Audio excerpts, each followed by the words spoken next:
Good morning, staff. Wanted to give you an update on Smartpass. This morning, you should go in and accept your Smart Class passes or sometime today. You're going to want to just focus on accepting your semester 1 classes. So for teachers, I'm going to go to a teacher view here so you can see kind of how you can find your classes.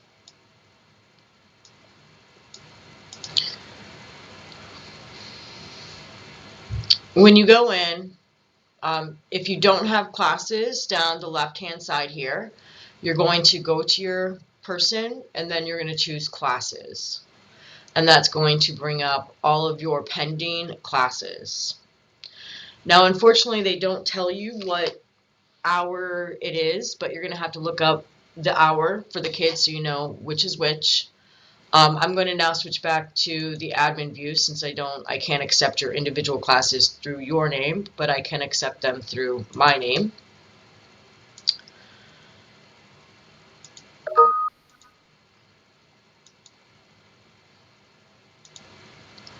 So as you can see, we still have 700 outstanding classes.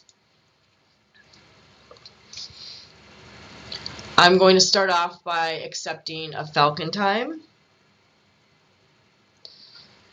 Now, if you're not sure for Falcon time, it doesn't show up with the like 1-1 or something like that. But if you go to the detail, you can see that this is a advisory -1, which means it's first semester. So when I accept it, it's going to ask me first for the room.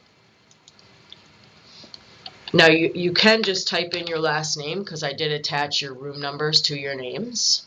I'm going to save it. And then the next thing it's going to ask you to choose the periods. And we have two separate types of days. So a regular day is every day except Thursday. So that's when we have Falcon time in all of our other classes. And over here, this is Thursday when we don't have Falcon time. So for this particular class, I'm just going to choose A because that's the Falcon time. And I'm going to save that. And now it's been accepted. So that was a Callaway class. When she goes in, she will see that one class accepted already down below for her. Now, what does a regular class look like? Pull one of those up for you.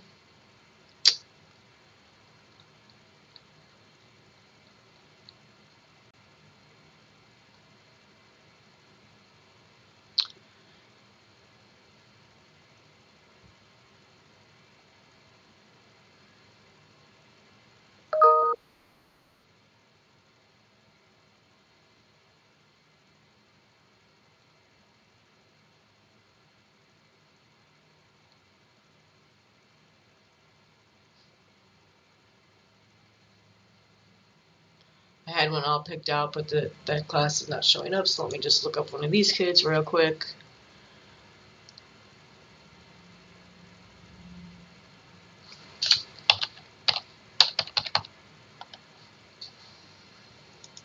I want to make sure that I put it underneath the right teacher's room.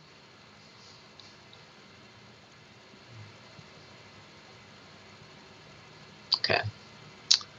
So I'm going to accept this one. This is an ancient civilization class for Sarah Ingham. I'm going to type in her name. I'm going to save that, and this is actually an 8th hour class, so I'm going to choose 8 in both columns. Now, one thing you will notice if you choose 3 or 4 is that it's going to ask you to also choose the grade level because of lunches. For some reason, that's not showing up for period 5, but I have contacted Smartpass to let them know. But it shouldn't really interfere with anything because everybody's 5th hour, everybody's 4th hour, everybody's 3rd hour is the same time frame. So then I'm going to save it.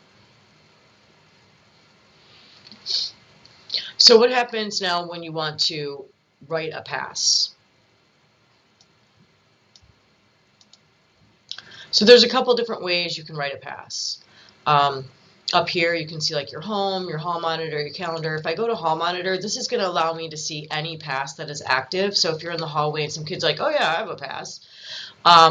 If you check, and by the way, you can download Smartpass to your phone, you would be able to see whether or not they're being truthful or not. From home, I did a practice pass earlier, so he was listed as this advisor I had up, so this shows a pass that he already had and that it has ended. I'm going to go ahead into classes and let you see what a class looks like. So I'm going to go just to this 8th, 7th grade information class. And when I click on that and I go to students, all of the students show up. Okay. So if I choose a student, for example, it's going to allow me to either schedule a pass or create a pass. A schedule pass is for a pass in the future. A create a pass is a now pass. I can set up individual limits for students. So as we have kids get added to the no pass list, I will go ahead and enter that information here. But I'm going to go ahead and create a pass and continue, and I can choose where he's coming from.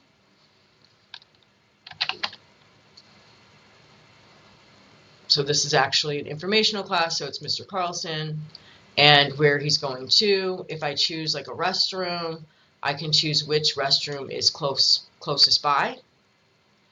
And the max time that they have to go to the restroom is 7 minutes. Now keep in mind, you don't need to allow them 7 minutes. It's just after 7 minutes, it's going to go ahead and go red, their passes. And actually later on today, I'm going to go in, if I have time, to change all the restrooms and water fountains to 5 minutes.